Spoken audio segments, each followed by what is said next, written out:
Hello students, आप सभी का स्वागत है आज की क्लास में। इससे पहली वाली क्लास में हमने स्ट्रक्चर ऑफ एटम के बारे में पढ़ा था। थोड़ा परमाणु क्या होते हैं, अणु क्या होते हैं, मॉलिक्यूल एटम के बारे में पढ़ा था। और हमने बताया था कि एटम के बारे में केमिकली यानी रासायनिक तौर पे किस तरीके से वो मदद करता है, वैलेंसी क्या होती है, ये सब को लेकर हमने चर्चा करी। आज की क्लास में हम क्या अलग से पढ़ेंगे? आज हम एटम के स्ट्रक्चर को पढ़ेंगे, यानी हम आज एटम को खोलेंगे और देखेंगे कि एटम के अंदर क्या है। कौन से मॉडल हमें एटम को देखने के प्राप्त हुए, कि हमने किन मॉडल्स को देखा, एटम का किन चीज़ों से एटम का निर्माण हुआ और एटम कहते किसको हैं। तो आज हम इस पे चर्चा करेंगे, विस्तार से हम एटम को देखेंगे। जो शब्द है एटम का जो निर्माण जो हुआ, ये शब्द आया कहाँ से? ग्रीक भाषा का एक शब्द होता है एटोमिया। एटोमियो का मतलब क्या होता है कि अनकाउंटेबल या अनकाउंटेबल, जिन्हें या नॉन डिविजिबल, जिसे विभाजित नहीं किया जा सकता या जिसे गिना नहीं जा सकता। पदार्थ की सबसे छोटी इकाई का विचार पहली बार महर्षि कानंद द्वारा 6वीं शताब्दी ईसा पूर्व में, यानी आप देख रहे हो 6th century BC before Christ, Bharat में हुआ था सबसे पहला। कि सबसे छोटी इकाई क्या होती है, सबसे पहले छोटी इकाई के बारे में किसने बताया? भारत ने। उनके अनुसार पदार्थ अविनाशी सूक्ष्म कणों से मिलकर बना होता है, यानी जो पदार्थ है वो ऐसे कणों से बना है जिनको और ज्यादा विभाजित नहीं कर सकते, जिन्हें परमाणु कहते हैं। तो परमाणु से पदार्थ बना है, यानी कोई मैटर जो है परमाणुओं से बना है और परमाणु को हम विभाजित नहीं कर सकते। परम का अर्थ होता है अंतिम और अणु का अर्थ होता है कण, यानी जो अंतिम कण है, यानी उससे और छोटा कण नहीं हो सकता, उसे हमने परमाणु कहा। आगे बढ़ते हैं। और जो ग्रीक जो फिलोसोफर थे डेमोक्रिटस ने क्या, जो 460 बीसी से 370 बीसी में रहे, उन्होंने परमाणु को एटम कह दिया। उन्होंने क्या कहा? परमाणु का नाम एटम रख दिया, और इसका मतलब ग्रीक में क्या होता है? इनडिविजिबल। यह पहले विचार केवल अनुमान थे और इन्हें प्रयोगशालाओं में परीक्षण करने का कोई तरीका नहीं था। तो ये उस समय की बात हो रही है जब हमारे पास ज्यादा तकनीकी विकास नहीं था। जब हमारे पास तकनीकी विकास नहीं था तो उससे होता क्या था कि जो ये परमाणु है, हम इसको सिद्ध नहीं कर पा रहे थे वास्तविक तौर पर कि ये है भी या नहीं भी, क्योंकि हमारे पास तकनीक नहीं थी। तो ये मात्र जो था विचार था, प्रयोगशाला में हम इसे सिद्ध नहीं कर पा रहे थे। पदार्थ की परमाणु सिद्धांत का पहला प्रस्ताव जॉन डेल्टन ने दिया। तो एटॉमिक थ्योरी अगर पूछा जाए किसने दी पहली बार, ये इंपॉर्टेंट क्वेश्चन है, यहाँ से सवाल पूछा गया। परमाणु सिद्धांत पहला जो है जॉन डेल्टन ने दिया, एक ब्रिटिश स्कूल टीचर, जो कि एक ब्रिटिश स्कूल टीचर थे। 1808 में वैज्ञानिक आधार पर किया गया था, यानी 1808 में उन्होंने परमाणु सिद्धांत दिया। उनका सिद्धांत, जिसे डेल्टन का परमाणु सिद्धांत कहा जाता है, उसने पदार्थ के अंतिम कणों के रूप में परमाणु को माना। तो डेल्टन एटॉमिक थ्योरी या डेल्टन परमाणु सिद्धांत क्या कहता है कि जो हमारा एटम है वह अल्टीमेट पार्टिकल है या वो अंतिम कण है। अब कुछ डेल्टन थ्योरी की मुख्य बातें याद रखिएगा। पदार्थ अविभाज्य परमाणुओं से मिलकर बना है, यानी जो मैटर है वो इनडिविजिबल एटम से बना है, यानी वह उन कणों से बना है जिन्हें हम तोड़ नहीं सकते और ज्यादा विभाजित नहीं कर सकते, यानी परमाणु। एक दिए गए तत्व के सभी परमाणु समान गुणों के साथ साथ समान द्रव्यमान रखते हैं। ये बहुत अच्छी बात है, इसको जरा आप हाईलाइट करो। अगर मैं बात करूं किसी एक पदार्थ की जो एक जैसे ही परमाणुओं से बना है, तो उसमें सारे परमाणुओं के जो गुण होंगे वो समान होंगे और उनका जो द्रव्यमान होगा, जो मास होगा, जो गुण होंगे, प्रॉपर्टीज होंगे, वह सब समान होंगे। विभिन्न तत्वों के परमाणु द्रव्यमान में विभिन्न होते हैं, यानी अलग अलग तत्वों को आप रखोगे, जैसे लोहा, ऑक्सीजन हो गया, नाइट्रोजन हो गया, फ्लोरीन हो गया, तो हर एक के परमाणु का जो द्रव्यमान होगा, जो मास होगा, वह भिन्न होगा, अलग होगा। यह डेल्टन साहब ने हमें बताया। यौगिक तब बनते हैं यानी कंपाउंड कब बनते हैं जब विभिन्न तत्वों के परमाणु एक निश्चित अनुपात में मिलते हैं। यानी जो विभिन्न विभिन्न हमारे जो तत्व हैं उनके परमाणु एक निश्चित अनुपात में मिलेंगे, जैसे कि वाटर H2O हो गया, अमोनिया हो गया, है ना। इसमें क्या है, हाइड्रोजन और ऑक्सीजन के ये विभिन्न विभिन्न क्या है, ये भिन्न हमारे तत्व हैं। जैसे हाइड्रोजन अलग है, ऑक्सीजन अलग है, लेकिन ये एक अनुपात में आकर बने, ये अनुपात में आए मिले तो इन्होंने पानी की संरचना दी। ऐसी अमोनिया की नाइट्रोजन और हाइड्रोजन ने संरचना दी जब ये एक अनुपात में आके मिले। रासायनिक प्रतिक्रियाएं परमाणुओं के पुनर्गठन को शामिल करती हैं। यानी जो रासायनिक प्रतिक्रियाएं होती हैं उसमें परमाणुओं को बनना टूटना होता है। यह ना तो रासायनिक प्रतिक्रिया में बनाए जाते हैं और ना ही नष्ट किए जाते हैं। तो समझने वाली बात है, देखिए रासायनिक प्रक्रिया में केमिकल जो है कंपाउंड टूट सकता है, परमाणु नहीं टूट सकता। तो परमाणु किसी भी तरीके की रासायनिक प्रतिक्रिया में नहीं टूटता है, याद रखिएगा। 1833 में माइकल फैराडे ने दिखाया कि पदार्थ और विद्युत के बीच एक संबंध है। 1833 में जो माइकल फैराडे थे उन्होंने बताया कि जो विद्युत है और पदार्थ है उनके बीच में कोई संबंध है। यह पहला प्रमुख ब्रेक थ्रू था जिसने सुझाव दिया कि परमाणु सभी पदार्थ के सरल अभिविजड़ा कण नहीं थे बल्कि छोटे कणों से बने हुए थे। अब इससे एक बहुत जरूरी बात निकल के आई है। इसको हमने क्यों बोला कि ये बहुत बड़ा मेजर ब्रेक थ्रू था, कि जो परमाणु थे, जो सभी पदार्थ के जो परमाणु बने हैं वो इंडिविजिबल पार्टिकल से नहीं बने हैं, यानी और भी छोटे पार्टिकल, छोटे कण हमें देखने को मिल सकते हैं। यानी इलेक्ट्रॉन, प्रोटॉन और न्यूट्रॉन की खोज ने जॉन डेल्टन द्वारा प्रस्तावित परमाणु का अभिवजय स्वरूप को खारिज कर दिया। ये क्या हुआ, अब तक जो हम समझ रहे थे, पढ़ रहे थे और हम ये मान रहे थे कि परमाणु को तोड़ा ही नहीं जा सकता, जो सबसे छोटी इकाई है वह परमाणु है, अविभाज्य है, यानी उसको विभाजित ही नहीं किया जा सकता, उस स्वरूप को खारिज कर दिया गया। यानी इसका मतलब क्या हुआ कि अब हमें पता चला कि परमाणु के नीचे भी कुछ है, परमाणु के अंदर भी कुछ है। वह क्या है, वह इलेक्ट्रॉन, प्रोटॉन और न्यूट्रॉन। तो यहां से किसकी खोज हुई, यहां से इलेक्ट्रॉन की खोज हुई, प्रोटॉन की खोज हुई और न्यूट्रॉन की खोज हुई। तो इसीलिए हमने इसको एक मेजर प्रमुख ब्रेक थ्रू बताया या खुलासा बताया। अब एंट्री होती है हमारी जे थॉमसन साहब की। तो जे थॉमसन और अर्नस्ट रदरफोर्ड के कार्यों के वास्तव में परमाणु की आधुनिक छवि की नींव रखी। तो जे थॉमसन साहब और रदरफोर्ड साहब ने परमाणुओं पर काम किया और उन्होंने काम किया और वहां से उन्होंने कुछ परमाणुओं की जो है बारे में कुछ खोज निकाली और जिससे जो एक नई तस्वीर है परमाणु की, जो नई छवि है, आधुनिक छवि है, उसकी नींव रखी। अब माना जाता है कि परमाणु में कई कण होते हैं। अब देखिए परमाणु के अंदर अब कई कण होंगे, उन कणों को उप परमाणु यानी सब एटॉमिक पार्टिकल्स कहते हैं, जैसे कि electron, proton, neutron, positron, neutrino, meson आदि कहा जाता है। इन कणों में से इलेक्ट्रॉन, प्रोटॉन और न्यूट्रॉन को मौलिक कण कहा जाता है। यानी फंडामेंटल पार्टिकल्स कौन से हो गए, इलेक्ट्रॉन, प्रोटॉन और न्यूट्रॉन, और ये परमाणु के निर्माण ब्लॉक हैं। तो परमाणु अब किससे बना है, अब हम बात कर रहे हैं एटम की, तो एटम किससे बना, इलेक्ट्रॉन, प्रोटॉन और न्यूट्रॉन से।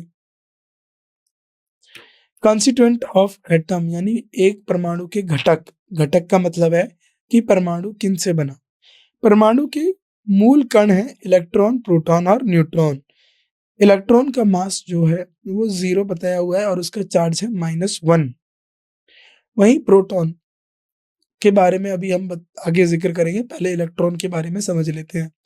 इलेक्ट्रॉन के बारे में अब हम चर्चा करें तो इलेक्ट्रॉन की खोज जे थॉमसन ने करी। पहला पॉइंट ही बहुत इंपॉर्टेंट पॉइंट है।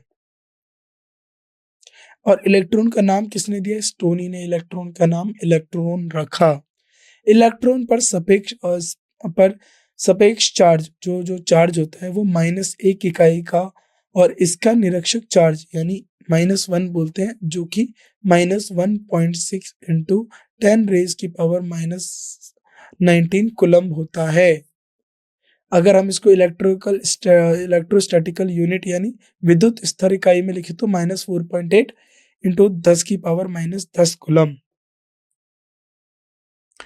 एक इलेक्ट्रॉन का सापेक्ष द्रव्यमान रिलेटिव जो मास होता है वो इतना होता है एटॉमिक मास यूनिट, तो इसको हम 0 मान के चलते हैं। और इसका निरपेक्ष द्रव्यमान और इसका जो एब्सोल्यूट मास होता है वो ये होता है। ये एग्जाम में पूछा गया है। ग्राम में इतना होगा, किलोग्राम में इतना होगा, ये इंपॉर्टेंट बातें हैं। देखिए, इलेक्ट्रॉन, प्रोटॉन, न्यूट्रॉन, इनके बारे में जितनी प्रॉपर्टीज आपको इतना जानकारी रहेगी उतना ही आप एग्जाम में अच्छे अंक प्राप्त कर पाएंगे।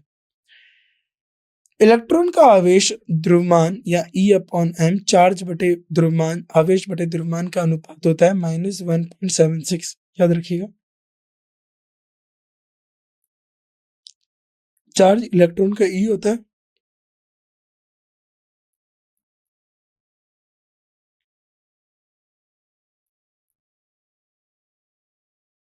कूलम्ब पर ग्राम। इलेक्ट्रॉन को कैथोड रे विकिरण प्रयोगों से प्राप्त किया गया था। तो कैथोड रे एक्सपेरिमेंट के द्वारा इलेक्ट्रॉन को प्राप्त करा गया। सवाल आपसे पूछ लिया जाए इलेक्ट्रॉन की प्राप्ति कैसे हुई, तो कैथोड रे के प्रयोगों के द्वारा। इंपॉर्टेंट। अब आती है प्रोटॉन के बारे में जानकारी। प्रोटॉन क्या चीज होती है? प्रोटॉन की खोज गोल्डस्टीन ने की थी। यानी प्रोटॉन की खोज किसने की थी? गोल्डस्टीन ने। बहुत बहुत इंपॉर्टेंट लाइन। प्रोटॉन का नामकरण रदरफोर्ड ने दिया। प्रोटॉन का नाम प्रोटॉन किसने रखा? रदरफोर्ड ने रखा। अब देखिए, प्रोटॉन में ना जो चार्ज होता है वो +1 होता है, और ये +1.6 इंटू 10⁻⁻19 कूलम्ब होता है। याद रखिएगा, प्रोटॉन में बस ये चार्ज नेगेटिव होता है, नकारात्मक चार्ज होता है, और यहीं ये सकारात्मक चार्ज होता है। और इसको इलेक्ट्रोस्टैटिकल यूनिट में लिखेंगे तो 4.8 इंटू 10⁻10 इलेक्ट्रोस्टैटिक यूनिट, ESU।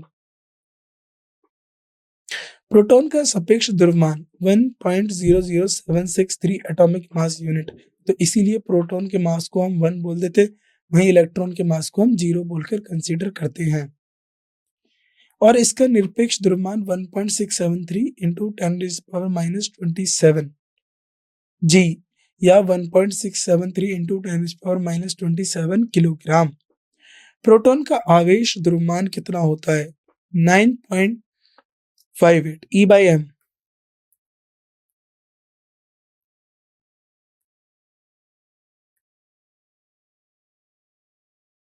याद रखेंगे।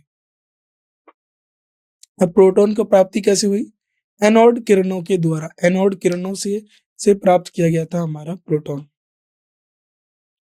अब आता है न्यूट्रॉन। न्यूट्रॉन में जो है चार्ज नहीं होता है, पर न्यूट्रॉन का मास होता है। और न्यूट्रॉन की खोज जेम्स चैडविक ने करी थी। किसने करी थी? जेम्स चैडविक ने। न्यूट्रॉन पे जो चार्ज है वह शून्य होता है, यानी न्यूट्रॉन पे किसी भी तरीके का चार्ज नहीं होता। न्यूट्रॉन का सापेक्ष द्रव्यमान कितना होता है? 1.00863 एटॉमिक मास यूनिट। लगभग यह इसका जो द्रव्यमान है वह प्रोटॉन के बराबर होता है। अब इसका चार्ज अपॉन मास यानी चार्ज बाय द्रव्यमान, समावेश बटे द्रव्यमान क्या होता है? 0 होता है, क्योंकि इस पे कोई चार्ज नहीं होता। न्यूट्रॉन को रेडियोथर्मिक घटना से प्राप्त करा गया। तो किससे? रेडियो एक्टिविटी, रेडियोथर्मिक घटना से प्राप्त करा गया न्यूट्रॉन को। जैसे बेरिलियम है, उसको हेलिलियम के साथ मिलाया, जिससे कार्बन C612 मिला, और साथ में हमें न्यूट्रॉन मिला। हमने डाल्टन के परमाणु सिद्धांत में सीखा है कि परमाणु अविभाज्य है और अविनाशी होता है, लेकिन परमाणु के अंदर 2 मौलिक कणों इलेक्ट्रॉन और प्रोटॉन की खोज ने डाल्टन के परमाणु सिद्धांत को के इस पहलू को असफल कर दिया। अब देखिए, बहुत बढ़िया बात हुई। जो डाल्टन साहब ने बोला था कि परमाणु जो है अविभाज्य है, यानी उसको विभाजित नहीं कर सकते या उसको जो है विनाश नहीं कर सकते, अविनाशीय है। तो ये इस जो सिद्धांत था परमाणु को लेकर डाल्टन साहब का, इसको खारिज किसने करा? इसको खारिज कर दिया। अब की जो जो मॉडर्न छवि थी, जब हम जो आविष्कार हुए, जो खोज निकली किसकी? इलेक्ट्रॉन, प्रोटॉन और न्यूट्रॉन की। फिर यह अब न्यूट्रॉन के बारे में जान लेते हैं। फिर यह जानना आवश्यक हो गया कि इलेक्ट्रॉन और प्रोटॉन परमाणु के अंदर कैसे व्यवस्थित हैं। अब जब हमें पता चला कि इलेक्ट्रॉन, प्रोटॉन और न्यूट्रॉन हैं, तो अब हमें ये जानना था कि इलेक्ट्रॉन और प्रोटॉन पर अब ये रहते कैसे हैं। यह परमाणु के अंदर रहते कैसे हैं, अब हमारे लिए ये बात जरूरी हो गई। इसे समझने के लिए कई वैज्ञानिकों ने विभिन्न परमाणु मॉडल प्रस्तावित किए, जिसमें जे थॉमसन पहले थे। यानी जे थॉमसन ने अब अपना मॉडल दिया है। ये मॉडल एक्चुअली दिए क्यों जा रहे हैं, आप इस बात को समझो। ये मॉडल दिए क्यों गए? यह मॉडल इस बात को समझाने के लिए दिए गए कि जो परमाणु है, उस परमाणु में एक इलेक्ट्रॉन कैसे रहता है, प्रोटॉन कैसे रहता है, न्यूट्रॉन कैसे रहते हैं। इन चीजों को समझने के लिए यह मॉडल हमें दिए गए। आगे बढ़ते हैं। थॉमसन का परमाणु मॉडल 1898 में जे थॉमसन ने प्रस्तावित किया कि एक परमाणु को 10⁻⁻8 सेंटीमीटर त्रिज्या के गोले के रूप में देखा जाता है, जिसमें सकारात्मक चार्ज होने वाले कण समान रूप से वितरित होते हैं और ऋणात्मक चार्ज होने वाले इलेक्ट्रॉन उनमें समाहित होते हैं। अब ये क्या बात हो गई? अब जे थॉमसन को समझेंगे। क्या मॉडल था उसका? मानना था एक तरबूज लो, वाटरमेलन मॉडल है। एक तरबूज में जो ये काले से बीज दिखते हैं, ये सारे इलेक्ट्रॉन हैं, और जो पूरा अंदर से जो लाल रंग दिखता है, वो सारे पॉजिटिव चार्ज है। यानी जो पूरा है स्फेयर है, वो सारा पॉजिटिव चार्ज है, और उसमें जो इलेक्ट्रॉन है नेगेटिव चार्ज है, वो कहीं कहीं कहीं कहीं लगे हुए हैं, जिसको बोला गया इस परमाणु के मॉडल को प्लम पुडिंग मॉडल या वाटरमेलन मॉडल से नाम से जाना जाता है। प्लम पुडिंग का मतलब क्या होता है? एक ऐसे बिस्किट होता है, उसपे चॉकलेट के ऐसे ऐसे ऐसे ऐसे ऐसे पीसेस लगे रहते हैं। तो क्या कहते हैं कि वो ये बोलते हैं कि देखो ये पूरा पॉजिटिव है, और जो ये छोटे छोटे चीजें लगी हुई हैं, ये हमारे इलेक्ट्रॉन हैं। बिल्कुल ऐसे ये पूरा पॉजिटिव स्फेयर हो गया, और इसके अंदर इलेक्ट्रॉन दबे दबे हैं। अब क्या है, अब इस मॉडल को समझते हैं। और हालांकि एक वॉटमैन का यह मॉडल परमाणु की समग्र तटस्थता की व्याख्या करने में सक्षम था, लेकिन यह बाद में प्रायोगिक परिणामों के साथ सहमत नहीं था। उस समय जो था, उस समय तो ये चलो ठीक है, मॉडल को मान रहे थे, लेकिन जब इस पे प्रयोग करे गए, इस मॉडल को समझाया गया और इसकी और डिटेल में गए, तो यह जो मॉडल था फेल कर गया। समझेंगे कैसे फेल करा? पहले समझ लेते हैं रदरफोर्ड का परमाणु मॉडल क्या है। 1911 में रदरफोर्ड और उनके छात्र हाइजेनगर, जो हाइजेनगर थे, और अर्नेस्ट ने मॉसरडन, देखो जो अर्नेस्ट रदरफोर्ड है ना, देखिए हाइजेनगर और अर्नेस्ट रदरफोर्ड ने अल्फा कणों के साथ बहुत पतले सोने फॉइल पर, जो अब जे थॉमसन खत्म हो गया है, अब रदरफोर्ड आ रहा है। अब रदरफोर्ड बताएगा उसने कैसे करा। तो पर बमबारी करी, तो क्या करा उन्होंने, जैसे कि देखिए समझिए, ये गोल्ड की कॉइल है, तो इस पे क्या करा इन्होंने, यहाँ पर क्या करा, अल्फा रेस से बमबारी करी, यानी यहाँ पर इस पे अल्फा पार्टिकल फेंके। तो ये क्या है? Alpha particle.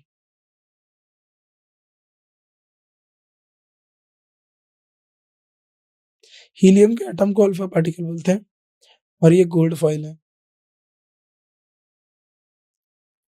और ये बमबारी की जा रही है अल्फा पार्टिकल की इस गोल्ड फॉइल पे, है ना। तो अब हमें क्या है, कुछ हमें इसमें देखने को मिले। अधिकांश तेजी से चलने वाले अल्फा कण सोने की फॉइल के माध्यम से सीधे गुजर गए। तो कुछ सीधे गुजर गए, कुछ अल्फा कण द्वारा छोटे कणों से विचलित किए गए, यानी कुछ सीधे निकल गए, कुछ ऐसे निकल गए, कुछ ऐसे निकल गए, कुछ ऐसे निकल गए, और हर 12,000 में से एक अल्फा कण वापस टकरा कर आया। समझ रहे हैं? हर 12,000 में से एक अल्फा कण वापस टकरा कर आया, यानी प्रत्येक 12,000 कणों में से एक प्रतीत होता था कि वह उछल रहा, यानी वो वापस आया, रिबाउंड हुआ। यानी रदरफोर्ड ने अल्फा कणों के विकिरण प्रयोग से निष्कर्ष निकाला। क्या निष्कर्ष निकाला? अब हम जानते हैं, परमाणु के अंदर का अधिकांश जगह खाली है, यानी परमाणु के अंदर, अगर ये कोई परमाणु है, इसके अंदर अधिकांश जगह खाली है।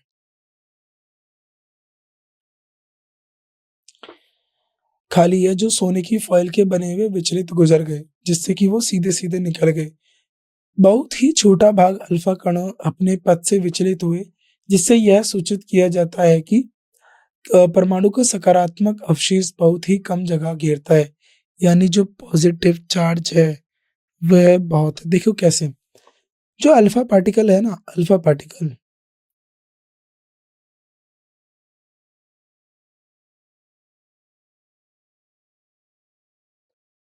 अल्फा का जो कण है वो प्लस का होता है, और ये भी प्लस का है। तो मैंने आपको बताया था, जो प्लस वाले होते हैं ना, वो दूर भागते हैं।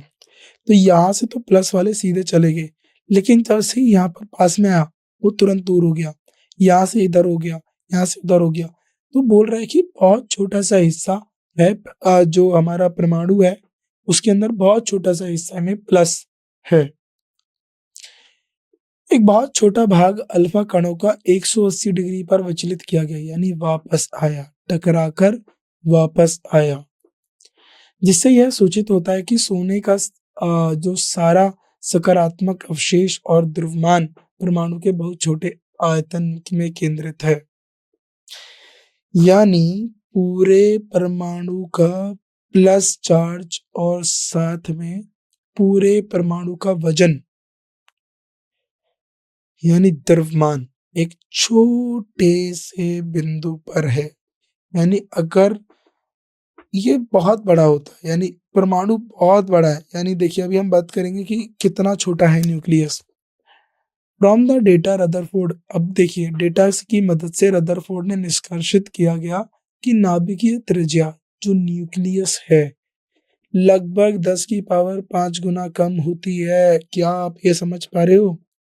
यानी 10 के आगे 5 इकाई, ये हो गया आपके 5 जीरो, यानी 1 लाख किलो वर्ग का कोई एरिया है। मैं आपको समझा रहा हूँ, 1 लाख किलो वर्ग का कोई एरिया है, उसमें आप 1 किलोमीटर की बात कर रहे हो, यानी 1 लाख वर्ग किलोमीटर में 1 किलोमीटर की जो आप बात कर रहे हो, वो बहुत मामूली सा एरिया न्यूक्लियस है। ऐसे ही इतना छोटा, अब देखिए एटम तो अपने आप में बहुत छोटा होता है, उस छोटे से में कितना हिस्सा खाली है, उसका इतना सा हिस्सा में उसका पूरा क्या है, मास, और यानी द्रव्यमान और पॉजिटिव चार्ज। उनके प्रयोग के आधार पर रदरफोर्ड ने एक परमाणु का नाभिकीय मॉडल प्रस्तुत किया। अब ये सारा जो प्रयोग करा, इसके आधार पर रदरफोर्ड ने एक नाभिकीय मॉडल जो है दिया। परमाणु में एक बड़ी खाली जगह हो। अब इसके मॉडल को सुनिए। परमाणु में बहुत खाली जगह है, जिसको nuclear space, extra nuclear space कहा जाता है। परमाणु में एक सकारात्मक अवशेषित केंद्र है, जिसे नाभिकीय कहा जाता है, यानी परमाणु के अंदर एक पॉजिटिव चार्ज सेंटर है, जिसे हम नाभिकीय कहते हैं। लगभग सभी परमाणु का द्रव्यमान नाभिकीय पे स्थित है, यानी जितने भी परमाणु में हम, जो भी परमाणु हैं, यानी लोहे का परमाणु, ऑक्सीजन का परमाणु, जितने भी तरीके के परमाणु हैं, जितने भी भिन्न परमाणु हैं, उन सबका जो द्रव्यमान है वह उनके नाभिकीय में है, यानी परमाणु का वजन उसके नाभिकीय में है। एक परमाणु के आकार की तुलना में नाभिकीय का आकार बहुत छोटा होता है। परमाणु का आकार 10.8 सेंटीमीटर और वहीं नाभिकीय का आकार बहुत छोटा। एक परमाणु समग्र रूप से वैद्युतिक रूप से तटस्थ होता है, क्योंकि नाभिकिक का कुल सकारात्मक अवशेष इलेक्ट्रॉन इलेक्ट्रॉन के कुल ऋणात्मक अवशेष संतुलित होता है। यानी आप कह रहे हैं कि जो परमाणु है वो पूरा न्यूट्रिकल, वो पूरा बैलेंस होता है, उसमें जो है विद्युत रूप से तटस्थ होता है, क्योंकि जितना उस पे प्लस चार्ज है उतना ही नेगेटिव चार्ज है, और ये दोनों एक दूसरे को काट देते हैं। यानी अगर मान लीजिए 50 प्लस है 50 ही नेगेटिव है, ये एक दूसरे को काट देंगे, तो विद्युत रूप से ये जीरो यानी तटस्थ रहेगा, स्टेबल रहेगा। पांचवा, इलेक्ट्रॉन्स संकुचित वृत्ताकार पथ कक्ष में परमाणु के चारों ओर घूमते हैं। ऋणात्मक रूप से अवशेषित इलेक्ट्रॉन्स और सकारात्मक रूप से अवशेषित परमाणु के बीच की आकर्षण बल घूमते हुए इलेक्ट्रॉन्स द्वारा प्राप्त किया गया केंद्र पसारी बल संतुलित करता है। अब इसका कहने का मतलब है कि ये जो प्लस चार्ज हो गया ये न्यूक्लियस हो गया, और इलेक्ट्रॉन क्या है, इसके चारों तरफ जो है घूमते रहते हैं। और ये क्या बोल रहा है कि इनके बीच में, यानी देखिए ये तो नेगेटिव है इलेक्ट्रॉन, ये पॉजिटिव है, तो इनके बीच में एक जो है आकर्षण बल होगा। इस आकर्षण बल को खत्म करने के लिए एक सेंट्रीफ्यूगल फोर्स यानी बाहरी बल लगेगा, केंद्र पसारी बल लगेगा, जो इस जो आकर्षण बल है इसे खत्म करेगा। यानी जितना आकर्षण बल लग रहा है उतना ही केंद्र पसारी बल लग रहा है, तो ये दोनों बल विपरीत हो गए दिशा में और एक दूसरे को खत्म कर रहे हैं, जिससे इनके बीच में संतुलन बना हुआ है। ये रदरफोर्ड का मानना था। अब रदरफोर्ड के मॉडल की खामियां क्या थी? यांत्रिकी और विद्युत गति विज्ञान के क्लासिकल कानूनों के अनुसार यदि विद्युत अवशेषण कण गति में है तो अनिवार्य रूप से ऊर्जा विकिरण करेंगे। जो हमारा देखिए, जो ये साइंस की शुरुआत हो रही थी उस दौर पर, ये एक तरीके का एटॉमिक फिजिक्स थी, न्यूक्लियर फिजिक्स थी। तो इसमें जो नाभिकीय, ये तो नाभिकीय अगर आप बात करें, ये हमारी जो फिजिक्स है उसकी एक ब्रांच है न्यूक्लियर फिजिक्स, है ना। तो न्यूक्लियर नाभिकीय फिजिक्स को लेकर बात जो है, अब नई जो भाग है फिजिक्स का वो शुरू हो रहा था। तो वहाँ जो बाहरी जो हमारे यांत्रिक नियम होते हैं या मैकेनिक्स के कानून होते हैं, जो न्यूटन के सिद्धांत होते हैं, वह हमारे नाभिकीय में नहीं लगते। तो उनका मानना था अगर कोई पार्टिकल घूम रहा है चारों तरफ तो उसके अंदर से ऊर्जा निकलती है, और ऊर्जा निकलने के बाद उसके अंदर ऊर्जा नहीं बचेगी, फिर वह घूमना बंद कर देगा और वह जाके न्यूक्लियस में गिर जाएगा, जिससे कि एटम जो है स्टेबल नहीं हो पाएगा। तो एक इलेक्ट्रॉन जब नाभिकीय के चारों ओर निरंतर चलता है तो यह ऊर्जा का विकिरण करना चाहिए, अर्थात ऊर्जा खो देना चाहिए, और उससे होगा क्या, इसके परिणाम स्वरूप धीरे धीरे नाभिकीय की ओर खींचा जाना चाहिए और अंततः इसे टकरा जाना चाहिए।